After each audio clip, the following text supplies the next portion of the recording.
It is. But in Paleo Hebrew, It's also a puzzle. top marks a spot. Yes. X marks the spot. That's right.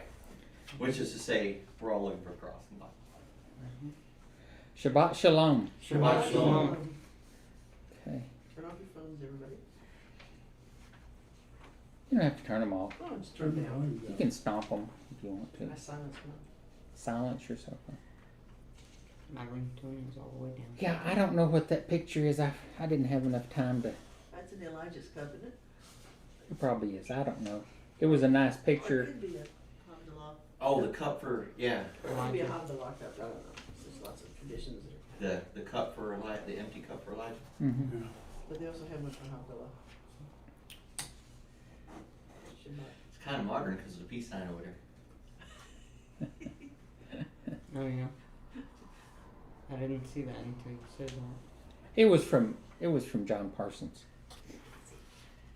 Well, join me in saying the blessing. Blessed art thou, Lord our God, King of the universe, who sanctifies us with thy commandments, and commanded us to engross ourselves in the words of the Torah.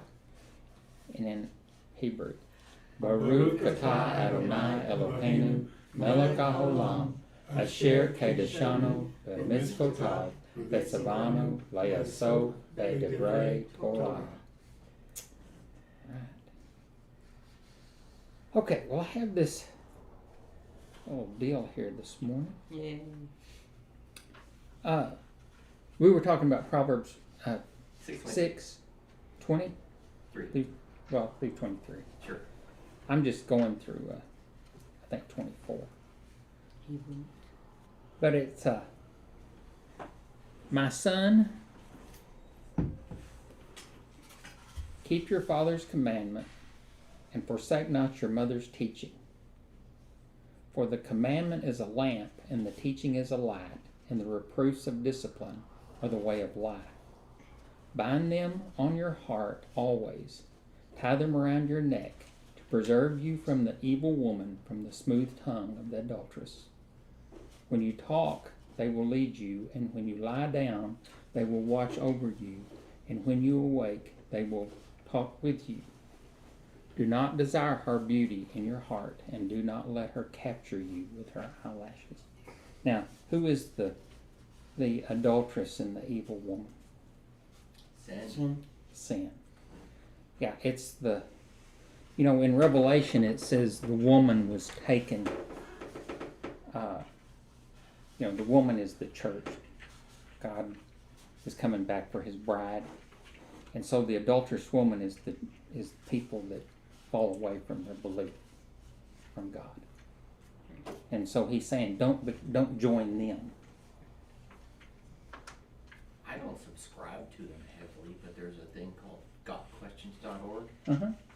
And if you go search for spiritual adultery and read through that, they did do a good job in that. You read that and you're like, well, how can we do this? They also hit sacrifices in the millennium. So that's it's they're complete dispensationalists, and because I've had conversations with them, and that's what they told me. But All right. Okay. Upon this rock. This is built from First Fruits of Zion. I don't know if y'all read any of their stuff. Used to. Used to? And then a while. Where is that at? Thought I put that on here.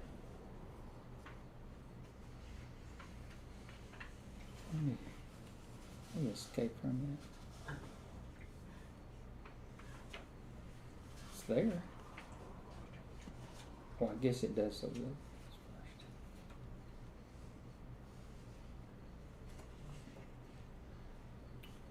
I have to go through this real quick here.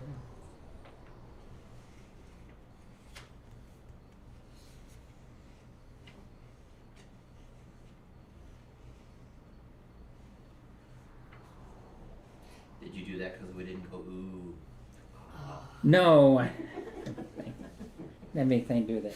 Yeah, it's upon this rock. In Mark 29, Yeshua asked his disciples who they thought he was. Was he merely a rabbi, a prophet, or someone greater? And what did Simon Peter cried on their behalf, identifying Yeshua as the Messiah, the Son of God. The Master responded, identifying Simon as the rock. He did not give him the name here. All four Gospels use the name Peter throughout. According to John 1:42, the Master gave Simon the nickname when he first laid eyes upon him. You are Simon, the son of Yochanan. You shall be called Cephas, which is translated Peter. The word Cephas is a Greek transliteration of the Aramaic word for rock, Kepha. The Gospel of John explains that Kepha means the same as the Greek word Petros, rock. Simon Bar-Jonah seems to have been known thereafter by the epithets of Kepha and or Petros, Peter. Punning off of his chief disciple's nickname, the Master said to Simon, I also say to you that you are the Petros, and upon this Petra I will build my assembly. Look at that. Well, it's interesting, if Simon, the definition of Simon actually means unstable and wavery. Okay. And then Petra means solid and stable.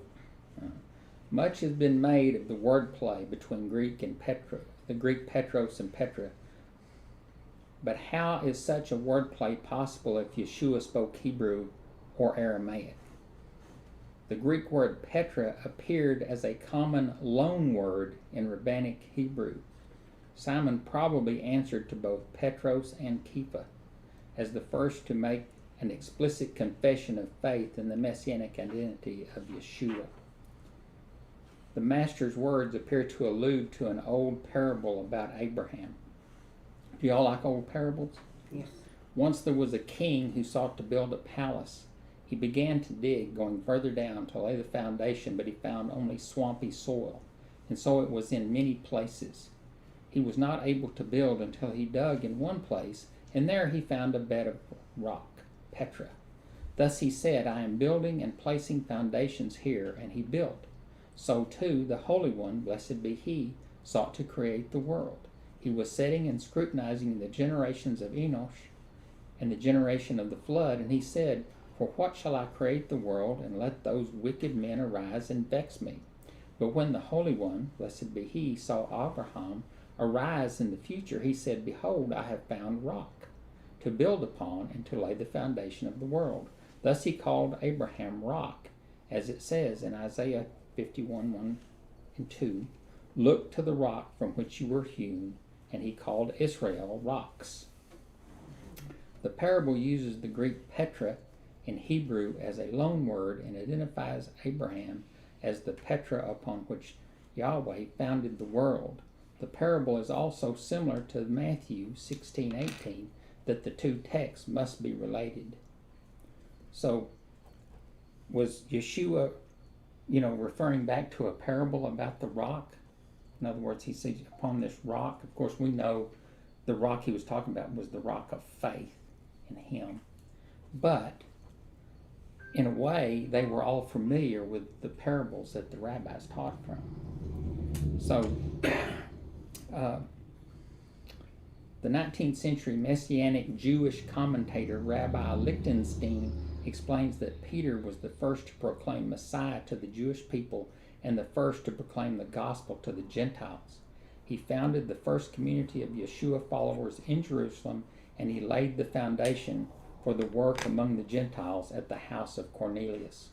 So, did y'all ever think about Peter as, being a foundation builder?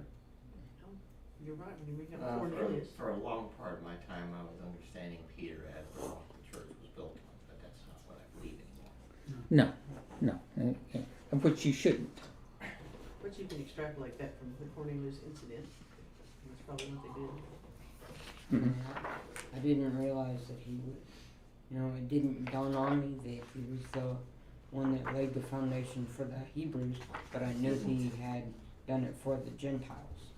So I did see him as a Well, I mean, foundation builder. at Pentecost, Yeah. 10 days after the ascension, Mm. he's the one that preached the sermon, and what was it, 3,000 people were saved. Yeah. And that's So- why I say it didn't dawn on me. Myriads. Myriads, yes. Isn't the word that when it talks about upon this, upon this rock, when he was saying when he was referring to Peter as the rock, where people take and focus on him being the rock of the church? Isn't that word also, or perhaps a better context, rebuild? I don't know what the Greek word is, but I think it's Petra. Well, he said built though, rebuild or built. I think it can mean both. Come on in. Are you Solio? I am.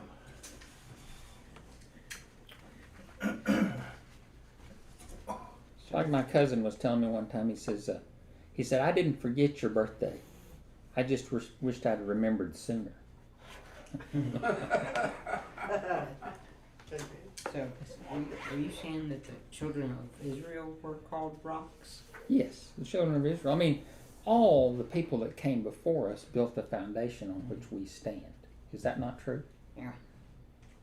I mean, if Yeshua is the cornerstone, there's other stones that are in there that are built on a foundation. And it's what Hebrews says. He says, we have a great cloud of witnesses. Mm-hmm. Who are those witnesses? Everybody that believed Yeah. before us. Right. So they're part of that rock. Okay. Let's read this thing. It's pretty short.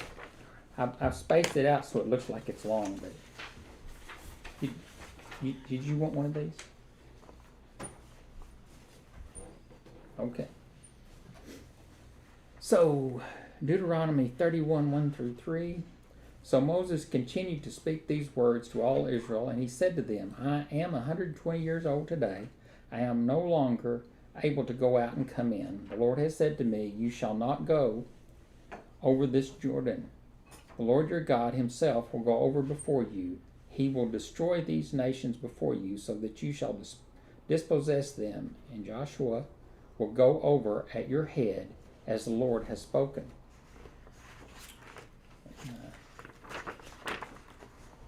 4 through 6. And the Lord said to them, as he did to Shechon and Og, the kings of the Amorites, and to their land when he destroyed them, and the Lord will give them over to you, and you shall do to them according to the whole commandment that I have commanded you. Be strong and courageous. Do not fear or be in dread of them, for it is the Lord your God who goes with you. He will not leave you or forsake you. Then Moses summoned Joshua and said to him, in the sight of all Israel, be strong and courageous, for you shall go with this people into the land that the Lord has sworn to their fathers to give them, and you shall put them in possession of it. It is the Lord who goes before you. He will be with you. He will not leave you or forsake you. Do not fear or be dismayed. Then Moses wrote this law and gave it to the priests, the sons of Levi, who carried the ark of the covenant of the Lord, and to all the elders of Israel. Y'all remember that, all the elders of Israel. And Moses commanded them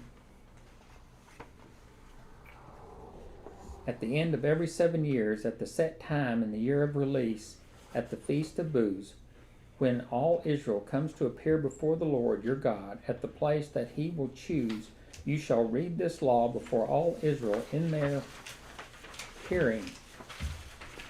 Assemble the people, men, women, and little ones, the sojourner within your towns, that they may hear and learn to fear the Lord your God, and be careful to do all the words of this law, and that their children who have not known it may hear and learn to fear the Lord your God, as long as you live in the land that you are going over the Jordan to possess. And the Lord said to Moshe, behold, the days approach when you must die. Call Yahushua and present yourself in the tent of meeting, that I may commission him. And Moses and Joshua went and presented themselves in the tent of meeting. And the Lord appeared in the tent in a pillar of cloud. And the pillar of cloud stood over the entrance of the tent. And the Lord said to Moshe, Behold, you are about to lie down with your fathers. Then this people will rise and whore after the foreign gods among them in the land that they are entering, and they will forsake me and break my covenant that I have made with them. Then my anger will be kindled against them in that day, and I will forsake them and hide my face from them, and they will be devoured. And many evils and troubles will come upon them, so that they will say in that day, Have not these evils come upon us because our God is not among us? And I will surely hide my face in that day because of all the evil that they have done, because they have turned to other gods. Now therefore write this song and teach it to the people of Israel. Put it in their mouths, that this song may be a witness for me against the people of Israel. For when I have brought them into the land flowing with milk and honey, which I swore to their fathers, that they have eaten and are full and grown fat, they will turn to other gods and serve them, and despise me and break my covenant. And when many evils and troubles have come upon them, this song shall confront them as a witness, for it will be unforgotten in the mouths of their offspring. For I know what they are inclined to do, even today, before I have brought them into the land I swore to give them. So Moses wrote this song the same day and taught it to the people of Israel. And the Lord commissioned Joshua, the son of Nun, and said, Be strong and courageous, for you shall bring the people of Israel into the land that I swore to give them. I will be with you. When Moshe had finished writing the words of this law in his book to the very end, Moses commanded the Levites, who carried the ark of the covenant of the Lord, Take this book of the law and put it by the side of the ark of the covenant of the Lord your God, that it may be there for a witness against you. For I know how rebellious and stubborn you are. Behold, even today, while I am yet alive with you, you have been rebellious against the Lord. How much more after my death? Assemble to me all the elders of your tribes and your officers, that I may speak these words in their ears, and call heaven and earth to witness against them. For I know that after my death you will surely be corruptly and turn aside from the way I have commanded you. And in the days to come evil will befall you, because you will do what is evil in the sight of the Lord, provoking him to anger through the works of your hands. Then Moshe spoke the words of the song until they were finished in the ears of all Israel. And y'all know that the next Torah portion is the song, right? I'm guessing. I didn't know It that. alluded to it 2 or 3 times. Do you know why Moses wasn't allowed into the promised land? But because he was disobedient. How was he disobedient? He struck the rock instead of speaking to Instead of it. speaking to it. He was supposed to just speak to the rock. Mhm. Struck it 3 times. Hit the rock. Okay. What does the word Baalik mean? He went. From the verb halak, meaning to walk or go. Jewish tradition states that Moses went around comforting people and encouraging them, even though he knew he would soon die. He went around comforting them. Some other sages say that these events are not in chronological order, and that the following verses took place right after Moses was denied his request to enter the land. Back in Deuteronomy 3. How old was Moses when he died? 120. 120. Do you think it's 120 plus 1 day? Maybe. More or less. Who knows? Give or take. Doesn't really say. It was in the 120th year. 120, yeah. I have some curiosities about that because God says that man, he will not strive with man forever. Man's days shall be 120 20. years. Moses died 120 years. Mm-hmm. 120 jubilees is 6,000 years. Mm-hmm. Okay. What's the date of Moses' death? Remember we talked about this before. Yes, we do. The 7th of Adar. We know he died on this day by statements made in the book of Joshua. Joshua was told to prepare the cross to cross the Jordan in 3 days, which occurred on the 10th of Nisan, Joshua 4:10. But we know that Israel had mourned for Moses 30 days earlier, in Deuteronomy 34:8. So on the 7th of Nisan, the people prepared to cross, which was 30 days after the death of Moses. Counting backward 30 days before Nisan 7 is Adar 7, which is therefore considered the date of Moses' death. Huh. Makes sense. Which month is that? Adar? Yeah, it's about around this time right here, September. Is it? I don't know. I think it's in the spring. I think Okay, after yeah, 'cause after they Nisan would be when Passover. yeah, Passover. I think it's right after they cross. It's Passover, so it's around March, somewhere along in there, February, March, in that time period. Like third month-ish. Third month this, yeah. Actually, it's the first month of the new year, the religious calendar. It's the 12th month of the, or the 6th month of the standard year. Is that right? I don't know, I was just going off in the first month on the 14th day, so first. Okay. Why did God choose Joshua to be the next leader of Israel? Do y'all know? Because he was the one that was right there with Moses. The sages say that it was because of his characteristic of humility. So, is that something that he had in common with Moses? Yeah. What did God say about Moses? He was the meekest man on earth. He was the most humble man, right? I thought it said Joshua was always studying Torah, serving Moses at the tabernacle. He was the captain of the armies of Israel. So, what tribe was he from? No, where from? Ephraim. That's right. He was a Caleb was from Judah. Caleb was a Judah. Caleb was Judah. Why did Moses change Joshua's name? Change it. Remember? Yeah, he changed it from Yehoshua to from Hosea to Yehoshua. Yeah, okay. Mm-hmm. Because of the Yah. Because there's a fella coming that's kind of close to that. Yes, that's true. But remember, he was. They were fixing to go into the land to spy it out, and he changed it to mean Yahweh has saved, and Moses added the yod in front of the name, so it says Yahweh will save, because that's the difference between Hosea and Yehoshua. And so the sages say that that was to enforce the thing that with him to say, hey, even though these other guys are going to be rebellious, don't you, because it's God who's going to save, not yourselves. Kind of makes sense. Has it in common with King David? Right.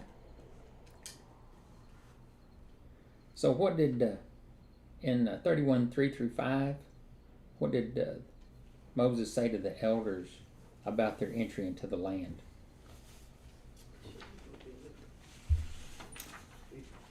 He said they would go over and that he would destroy the nations presently occupying the land, just as he did Shechem and Og and the Amorites. That God would subjugate the nations by cutting off their archangels who oversaw the land. Wow. Who's the archangels? Don't know the bad guys. The false gods. In other words, it's like in Michael Heiser's Divine Council.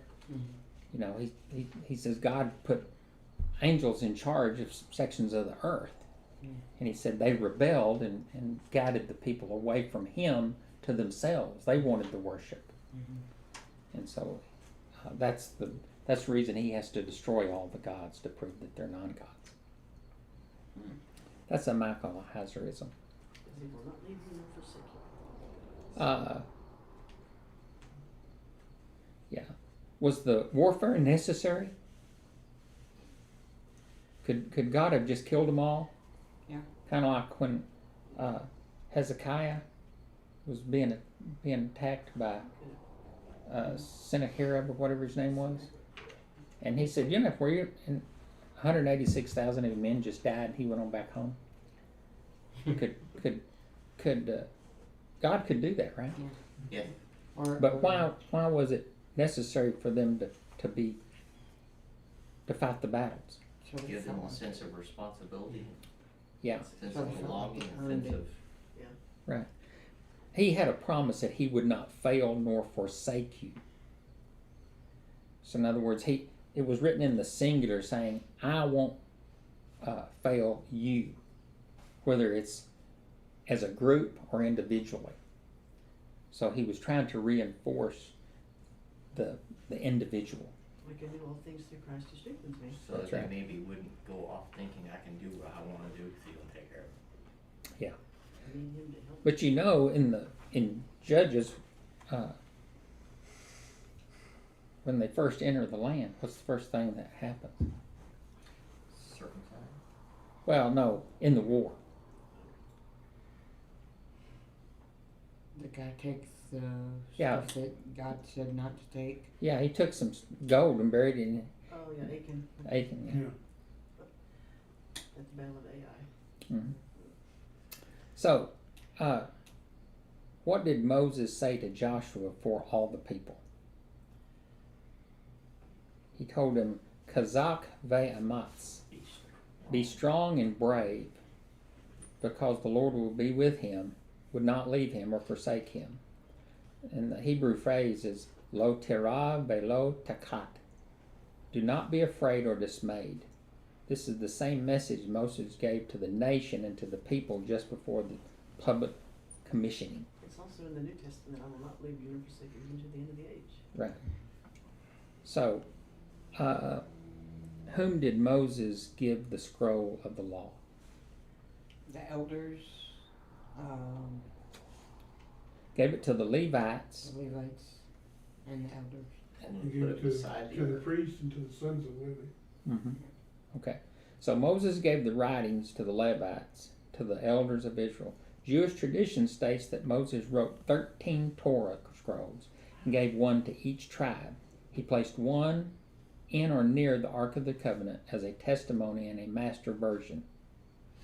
So, and that makes sense because the way it's written there, it says he gave it to the Levites and to the elders. And so if there's leaders from all the tribes, he gave them all a copy of the Torah. And if you get to Levites, there's one by the Probably took him 40 years to write that stuff, right? Possibly. He had to keep them all up as things happened. He had to update every copy. lots of Yeah. sheepskin. If he made a mistake, he erase it. Uh-huh. Take a goat So, meat. when Moses commanded that the entire nation gather together to hear the law, when was it that they were supposed to gather together? Shemitah. In the Shemitah. Now, see,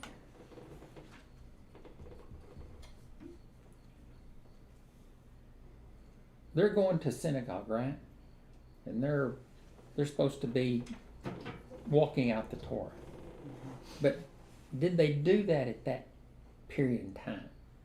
In other words, say they go in and they conquer the land, and then they have their cities, and then they have the pilgrim feast where everybody comes to Jerusalem or where to Shiloh or wherever the tabernacle was at that time. They didn't have the temple then yet. They had the tabernacle. So were they studying the Torah out on their own? They weren't having Torah club meetings, were they? Oh, no. Some I wasn't there. There was only, each tribe had a copy. Right. Each tribe had a copy, but Every 7 years they were supposed to be, because that's what he said. every 7 years, right. What I'm getting at is, I know that in the Babylonian exile, that Ezra separated the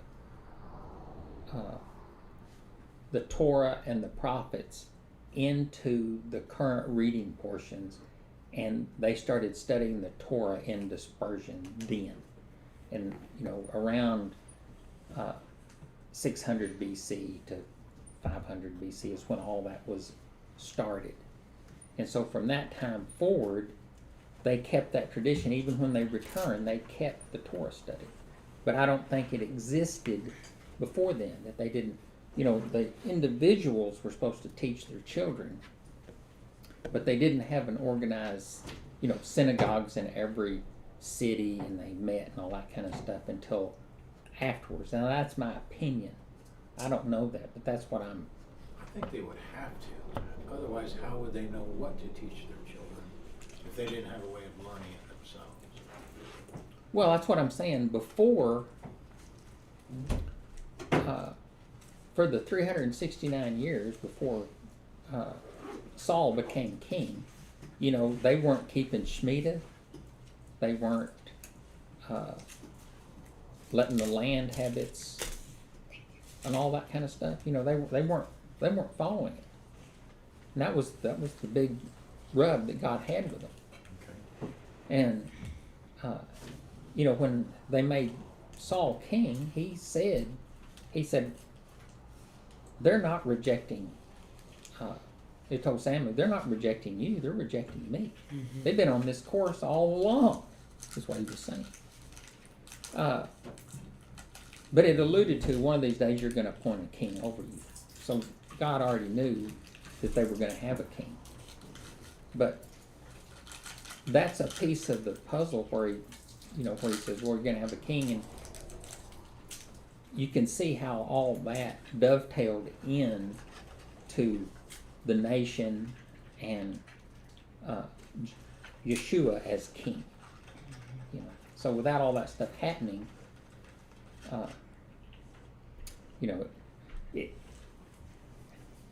it's funny, because you look, it wasn't the first generation that came out of Egypt that went into the land, it was the second generation. And then it wasn't the generation that went into the land that was successful. It took 369 years for that to almost destroy the nation. And then the kings built it back up to some degree, through David and through Saul and David and Solomon. So it's always, you have to go through the bad generations before you get to the good one. I mean, it seems like that's, the first generation, no good. Second generation goes in. The ones that conquer the land, no good. Okay, the kings, finally, but it's only 2 tribes that make it to the end. 10 of them get dispersed. So it's kind of a funny pattern to me. Benjamin and Judah, maybe? Well, Yeah, Benjamin and Judah. you can take that back to with Abraham as well, Mm-hmm. and Isaac, because it wasn't the firstborn of Abraham that Right. I mean, God chose. that's the point I was making. It's kind of a pattern. Yeah.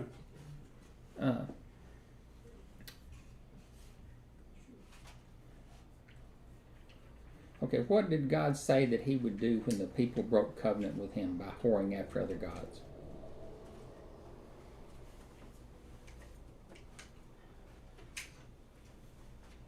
That's in 17 and 18. No, hide his face. Hide his face from them. What it's, that's measure for measure. You don't look for me, I ain't gonna look for you. Right. I'm hiding my face. So what was the purpose of the evils and the troubles that God would send upon the faithless people? To try to bring him back. Oh, wake them up. To make them seek his face. Right. Have not these evils come upon us because our God is not among us? It corresponds to the testimony of the nations when they see retribution delivered upon Israel. You know, what got me was, Stop making him mad. yeah, well, what got me was Mark Twain. You know, back in the late 1896. yeah, 18, he traveled over and went to Israel. And he saw the desolate. He said, man, this place is he said, there's only one thing that makes me believe that the God of the Bible is real. He said, that's because this place is just like it describes in the Bible, and the Jewish nation still exists dispersed in the world. That's what he said. Wow. So, I mean, and then, you know, it says that the people of the world will say, hey, this is why it happened to them. Yep. 15 point something, 3 million of them. Yeah. I saw it counted recently. How many? Like 15, I'd have to go look it up again, but 15.6 million or something like that. In the world? Yes. Okay. And during Rosh Hashanah, Israel itself went from whatever it is up to like 6 or 9 point something million.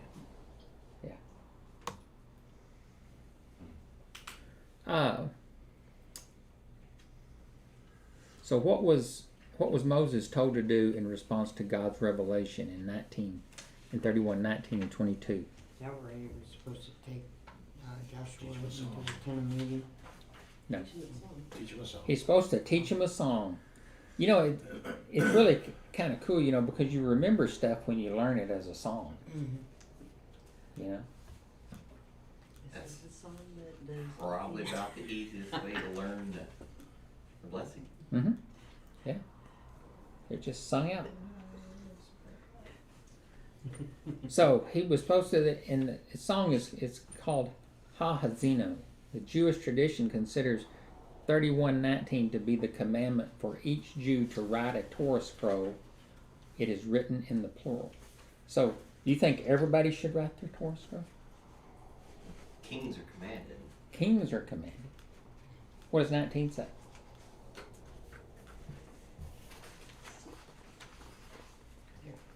Write it down and teach it. Write the song and teach it to the people of Israel. Put it in their Now, mouths. write that this song and teach to the people of Israel. Put be it in a their witness mouth. for me against the people of Israel. I tell you, there was no written music, but there were written words. So, they had to learn the song by ear. Name that tune. No musical notation. having it in a tune is where I learned by Sim Lakat. Shalom. Uh-huh. That's how I I haven't learned. heard that. Catch me up on that one. That's It's Joshua Aaron. I mean, I know the bend it, but I don't know a melody to go with it. I'll send it to you because it has the words Oh, as that's she's Aaron, doing okay. it. That's why Schoolhouse I Rock heard him. was so big, Mm-hmm. because In a week you'll be walking people around said singing. that You'll be singing. Yeah, the- kids could learn it how, easier. yeah, how best for kids to learn, but with music. I've heard Rico Cortez. You'll be singing "Lord bless and keep you" in Hebrew. I've heard Rico Cortez do that too. It's beautiful. So where was the book of the law to be put? Next to the ark. Next to the ark. Right along with the 10 Commandments, right? And staff. And why Well, was the Ten it- Commandments were in In it, the ark. right? This was next to it. Yeah. Correct. Yeah. But if you look at that ark wasn't very big. And already had a jar of manna in there too. And the staff of Aaron's Aaron. right. And staff. Aaron's rod? Aaron. Yeah, but it couldn't fit in there. It had to stand along the side. I don't know, I wasn't there. Well, I mean, if you look at the dimensions of the ark, Yeah. it's just, you know, this Having- long and this Having wide. read the Bible, I'm not going to be one if it's found to run up and peek inside. Oh, no, I saw that in Raiders of the Lost Ark. Yeah. Not a good idea. Yeah, unless Aaron was a real short little dude. So what did Moses do in 27 through 30 after he gave them the scroll?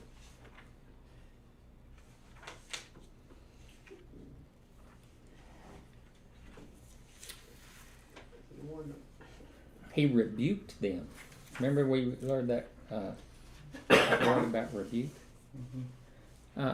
For their faithlessness, and foretold that they would rebel against the Lord.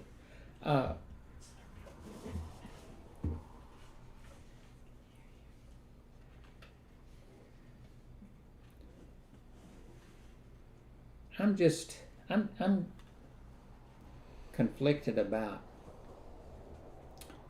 rebuke. What is rebuke? To correct. Tell some, yeah, I said tell to somebody based off of. You're wrong. Tell somebody based off of scripture that they're not following scripture. You shouldn't be doing that. That's Yeah. a review. Yeah, Because. but But reproof is conviction of sin. right. See, this is what you broke. Don't do it anymore. That's the review part, I think. Uh-huh. Well, the problem with it is the problem that people have with rebuke is the way it's done, Yeah. not because it's done. Mm-hmm. You know, rebuke should be done to where you say, I've got this scripture I want you to read. What does that say? Okay. Well, what you did doesn't agree with this, and I think you should get in line with what this says instead of what you do. And that's rebuke. It's not done because, you know, a lot of people, they come to you and they say it in a way that you're thinking they're talking down to Holier you than thou, or yeah. or whatever. I wouldn't do that. And people are offended by it. Mm-hmm. You know what I mean? Mm-hmm. You say, well, that's your interpretation. Yeah. That Yeah. person. Yeah, I've heard that one all too much. Many times. So Paul states that to You the gotta Jew. read Galatians. Okay, Galatians. That's right. Paul states that to the Jews were entrusted the oracles of God Joy, peace. in Romans 3:2. And in this portion, God said that Moses' prophetic song would live unforgotten in the mouths of their offspring in 31:21. Why would a prophetic song of judgment live unforgotten among the Jews? Because they kept singing it to each other. Because they kept screwing up. Yeah, because they learned it looking back. In other words, once they saw their trouble, I was talking to Zoe about it this morning. I've watched a whole bunch of these Holocaust survivor videos on YouTube, Mm-hmm. and all of them, their most of the families were killed, but there was some, you know, individual family groups were all wiped out, but they had relatives that survived. And, you know, some of them, they were the only survivor for their family, but, you know, most all of them died. But while they were in the concentration camps, you know, they were dying mostly from lack of food. Mm-hmm. But when the liberators came in, the first thing they wanted to do was give them food. And when they did, if they ate it, they died. Now, if you're starving to death and someone gives you food and it kills you, what's that indicative of? You ate too much. Well, no. No. What it is their bodies were so emaciated and so dysfunctional. The energy it took to consume the food. Well, the parasites that were in their body, once they started consuming that food, the parasites and stuff could take it and turn it into toxins faster than their body could absorb it. And so it killed them. So what they had to do to most of those survivors is they had to get them onto an intravenous fluids and feed them just simple stuff that was just mostly absorbable, kind of like chicken broth, stuff like that, small amount. And it took them, like when my uncle was in the German prison camp, he's 6'3". When he got out, he weighed 86 pounds. Wow. And they kept him in the army hospital for 90 days. And when he got out, he weighed about 110. But my mother, she always said, we thought Uncle Jim was going to die. He said he looked like death at 110 pounds. Yeah. So, Yeah, 6'3". yeah. But what I'm talking about is that physically, you can be overwhelmed with things. You know, and that's what happened to those people. That what people were doing was good. They were trying to give them food, but it was misguided in that it killed people. So kind of like when I was in a coma for 6 months, Yeah. I had to be fed through the IV. Yeah.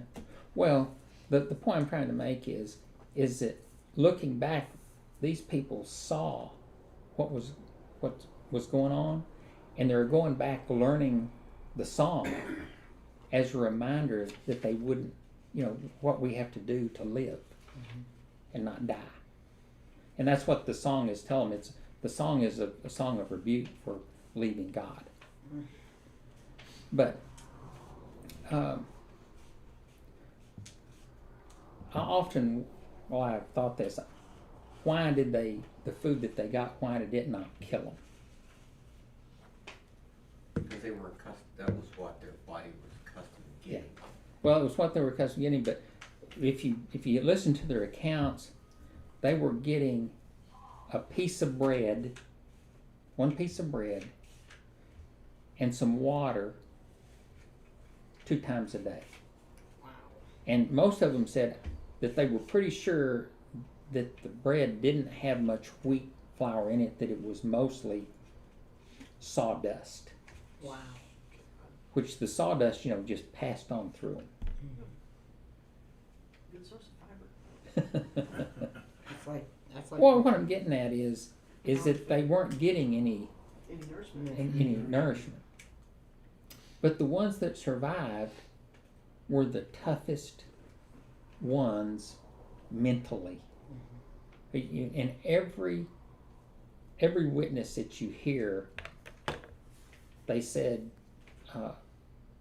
that you could tell when someone was going to die because they would start giving up. They would just say, well, there's no reason, there's no hope.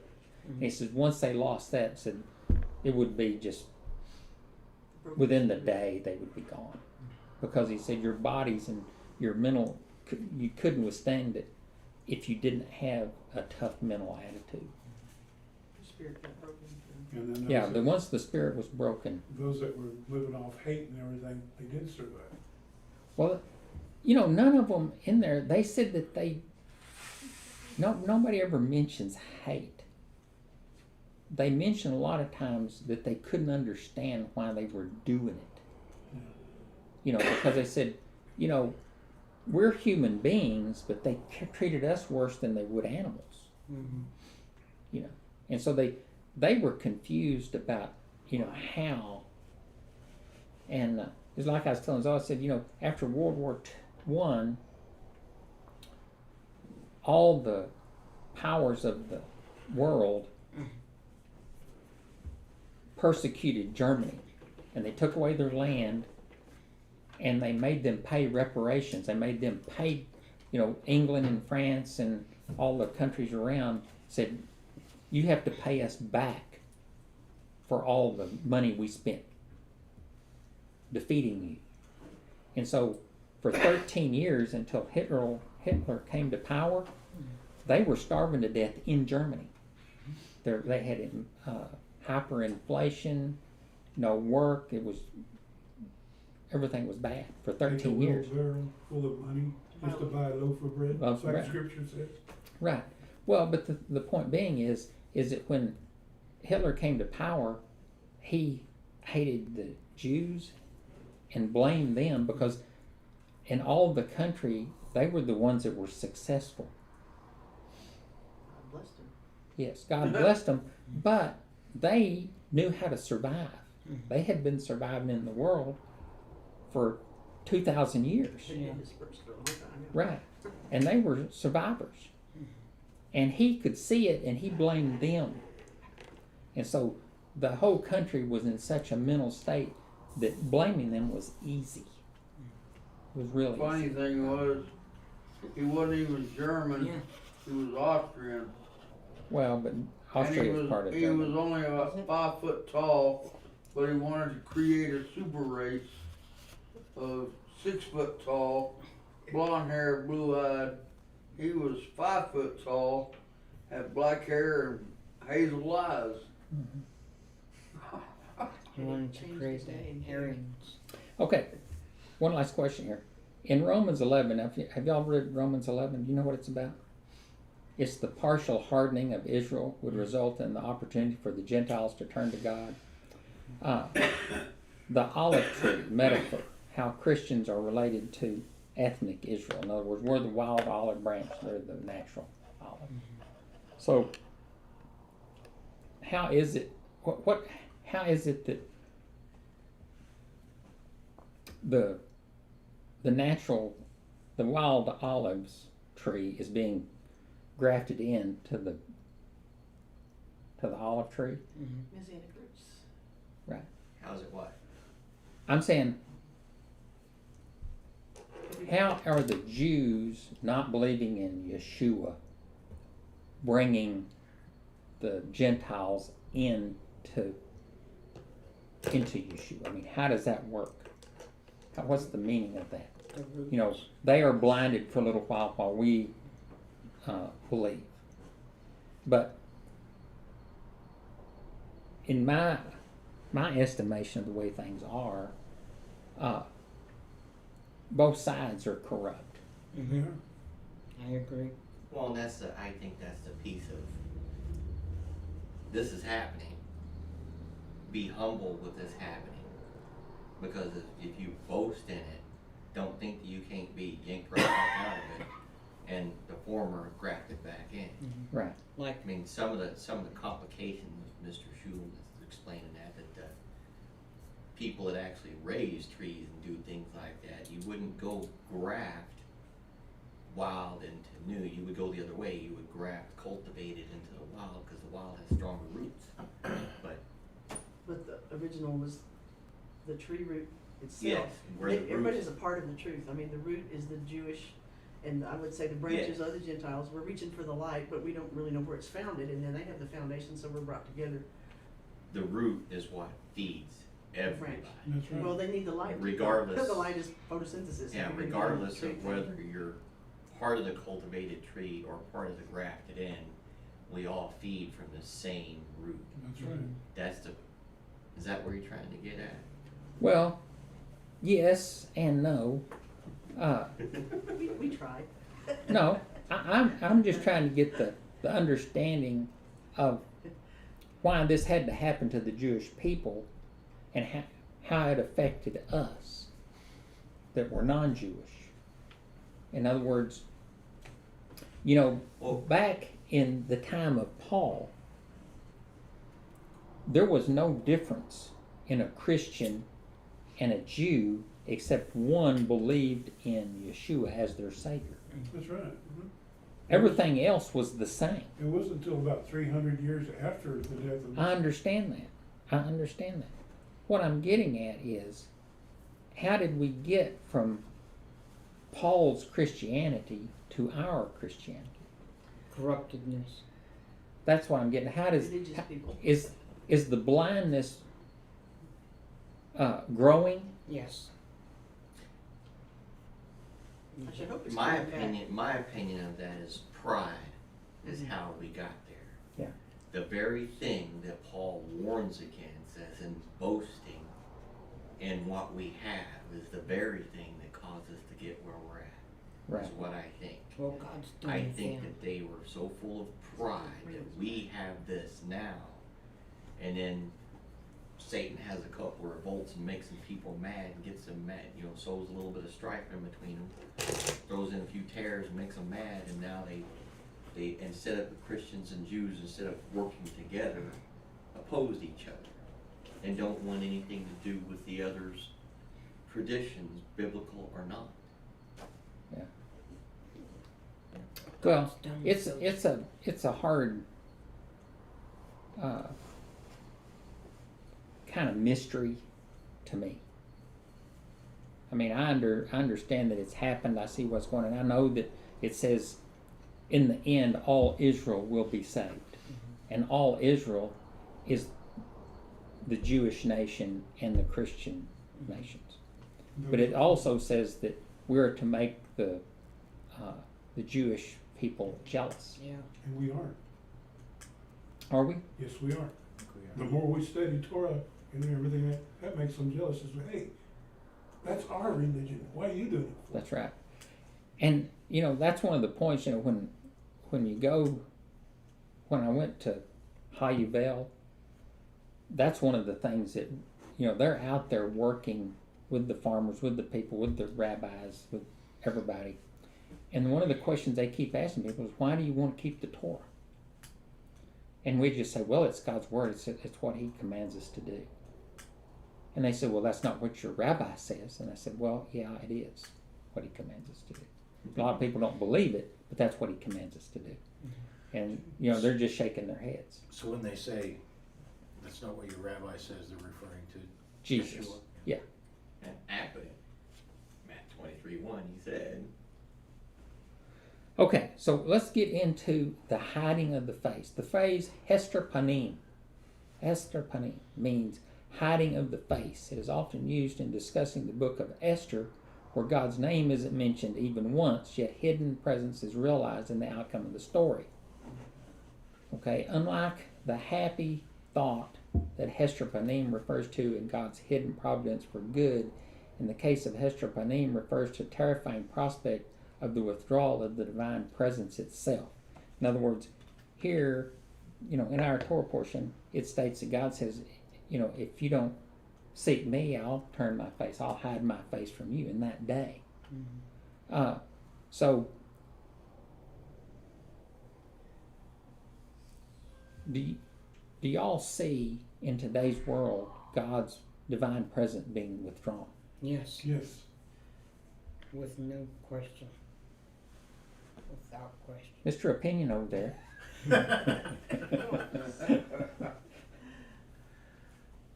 yes, I see it, but at the same time, I believe that I see the opposite going on as well.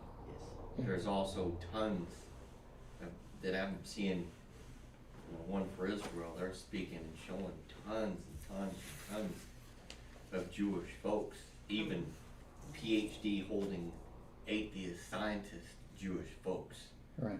saying, I found Yeshua. Found the Messiah. And in they're doing a lot more things than I've seen them in the past as far as teaching the feasts and stuff. I've seen rebellion in some, well, not rebellion. I've seen a lot of mainstream teaching in One for Israel, but now they're teaching the feasts and how prophetic they are. Right. That I've seen in 2 or 3 just recent years. Even in the negative events, though, that we would consider God removing His presence, that's the chastisement, trying to bring people back to Teshuvah. Another thing about One for Israel, not only is it the Jews that are coming to know the Messiah, but the Arabs are too. Right. Oh, yeah, they are. So, in difficult moments, many people cynically ask, where is God? And yet they have no intention of turning from sin to seek the divine presence. They are quick to judge the divine absence as an excuse for the return to selfishness. So, Attest to that. you know, if you keep rebelling against God in a sinful manner, and then they wonder where God is, you know what I mean? Bad things keep happening. But in Romans, you know, it says, and God gave them up to a debased mind, that they ought to be not to, you know, they're doing stuff they shouldn't be doing. And I So, turn- and I turn my back on God. So the point being is that people blame God for their problems when it's not God's problem, it's their problem. You know, Does Hester mean hidden? yes. We got Hester wrote out here. Hester means hidden. Panim means face, the hidden face. Escondido. Uh-huh. It was good for me that I was afflicted, that I might learn your statutes. In Psalm 119:71. So, does affliction turn you back to seek God? It can. It can, I mean, that's, you can't hardly pick a Christian song. That's what they're saying, is in broken and turn. Mhm. It's just having a difference or seeing, understanding, or not being able to understand why that turn isn't what we would say all the way. Right. So the sense of the divine absence can be a gift that helps us seek the divine presence. And Heises, I saw something that Nativia God hits this right here. That God hides his face so that we will seek him, because we are naturally made to seek God. Life seems so empty without him. Mm-hmm. Right. I mean, it's supposed to make us want to seek the light, like that olive branch reaching for the light. Yeah, But then- draw near to God, and He will draw near to you. But then For godly sorrow produces repentance, leading to salvation, not to be regretted, but the sorrow of the world produces death. So, see, it's another thing to me to try to understand coming persecution, not feeling the presence of God, all these things that people talk about, and trying to understand and apply them in our lives. I mean, I guess everybody gets depressed sometimes. I don't know. Situations upset me, but I don't get depressed. I don't think that, oh, what are we going to do? I think, well, this too shall pass is my. That's a good attitude. But All is vanity. well, Mhm. what I'm saying is that right now, at this time of year, we're coming into the Day of Atonement and Tabernacles and all those things. And what is it? What are these days referred to? When you go, Holy days. well, but it's called the days of awe. Moedim, all days of awe. The days of awe. In other words, these are the days when we're supposed to say,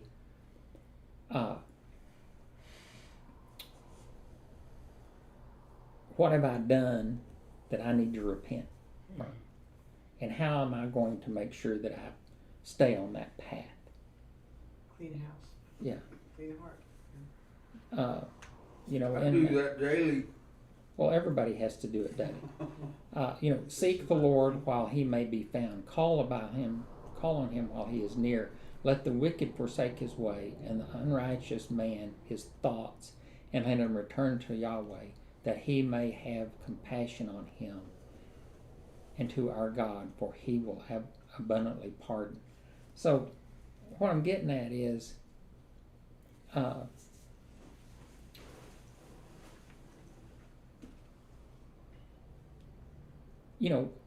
we're leading up to the time where we're going to have the Day of Atonement. We're going to have tabernacles. We're all going to go down or over to McClellan and hopefully have a great time. But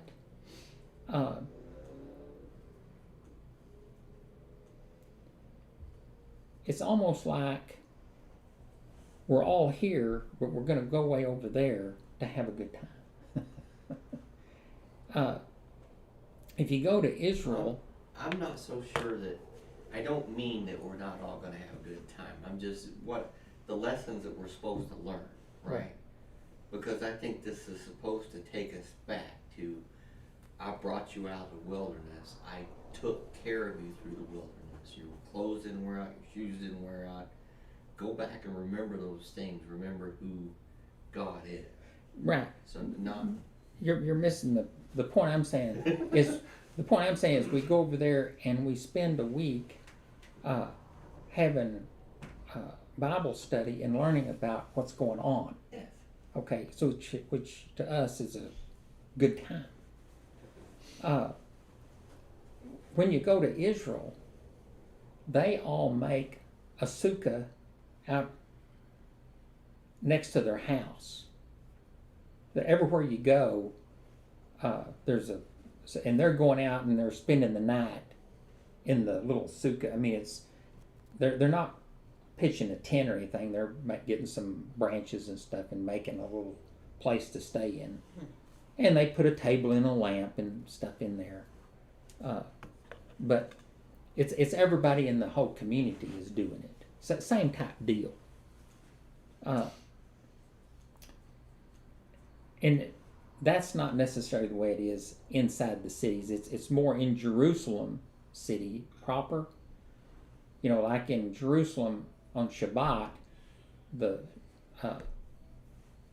stoplights quit working. They turn them off. There's no cars on the streets. You know, everybody's closed. There's people walking in town and going and visiting people, but nobody drives. If you live in a building that has an elevator, you know, the elevators, you get on it and it just goes up to every floor and stops, and comes down to every floor and stops. You know, you don't punch any buttons or turn anything on. If you have a light, if you want a light on, you leave it on. You don't turn it off because you can't kindle a fire. You know, it's a lot of stuff is absurd that they do, but that's the way they do it. Now, if you go over to Tel Aviv, no. The lights are on, everybody, I mean, it's a secular place. It's different. Or if you go into the Arab community, it's the same way. But in Jerusalem, it's different. It's different. So, you can, and out in the Shomron, where we were, the West Bank, or whatever you want to call it, where the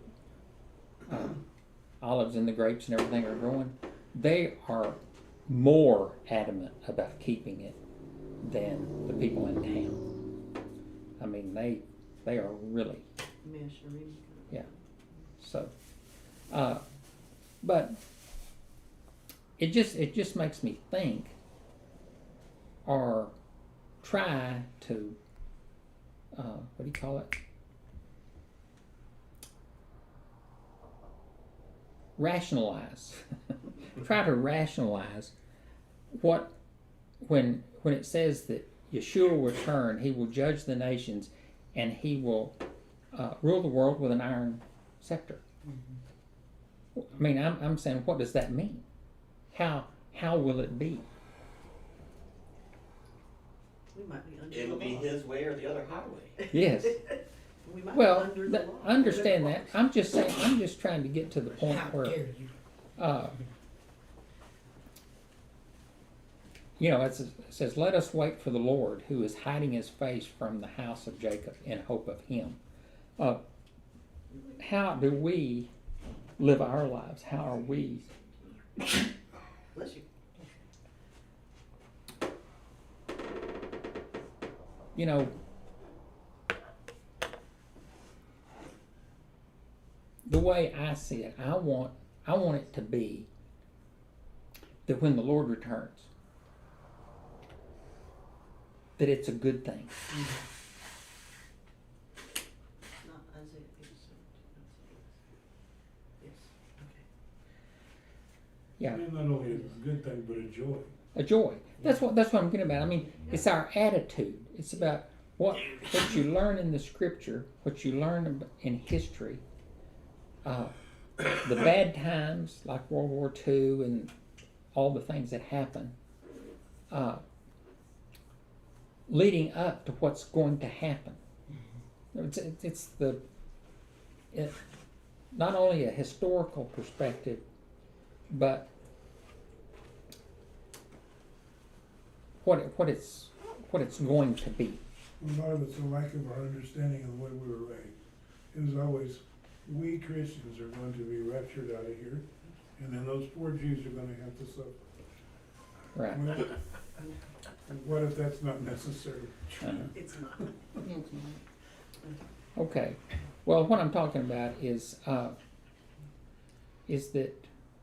we, as Christians, are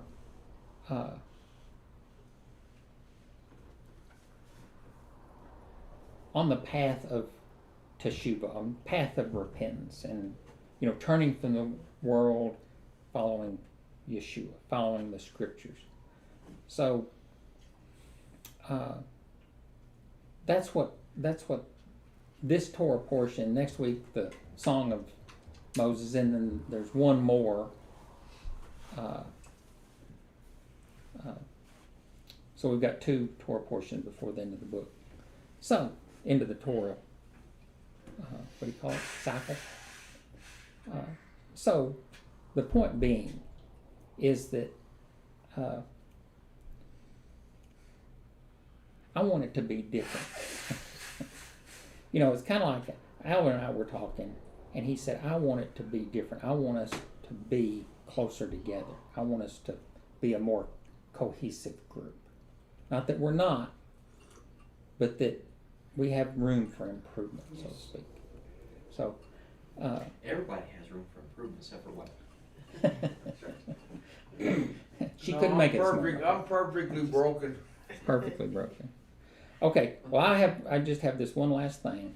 It's Calvin, and he says, We didn't see that coming. the problem with people is they don't look at the big picture. Reconciliation with God is the most important event in history. We are commanded to work out salvation with fear and trembling. Salvation is not only necessary, it is the point of the whole of God's Word, the good news. I see why people need to look at the big picture. Well, it puts a bad day in perspective. Yeah. I did some editorializing on that. I see No, I that. haven't. You know what? I've never seen the big picture, and I've never met they. Right? You have too seen the big picture, and you have met that. Okay, next week is Ha-Hazino. And what does Ha-Hazino mean? Give Give an ear. Yes, and how would we say it here today? Listen up. Listen up. That's right. Listen up. Okay, well, join me in the Seems blessing. kind of close to Shema. That's what I said. That's right. Shema. Join me. Blessed art thou, Lord our God, King of the universe, who gave us the Torah of truth, Yeshua our Messiah, and set everlasting life in our midst. Blessed art thou, O Lord, giver of the Torah. And in Hebrew, Baruch atah Adonai Eloheinu, melech haolam, asher natan lanu Torah emet, Yeshua Meshachenu, Bekayi Olam Atah Befekinu, Baruch atah Adonai Noten HaTorah. And great peace have those who love your law. Nothing can make them stumble. The way of the wicked is like deep darkness. They do not know what makes them stumble. They do not know what makes them stumble. And, my son, be attentive to my words. Incline your ear to my sayings. Let them not escape from your sight. Keep them within your heart, for they are life to those who find them, healing to all their flesh. Keep your heart with all vigilance. From it flow the springs of life. If you, Shabbat Shalom. if you like those things from the people that went through the Holocaust. Holocaust, Mm-hmm. check out a movie called Boy in the Striped Pajamas. I've seen it. You have Mhm. Yeah. I think it's one of the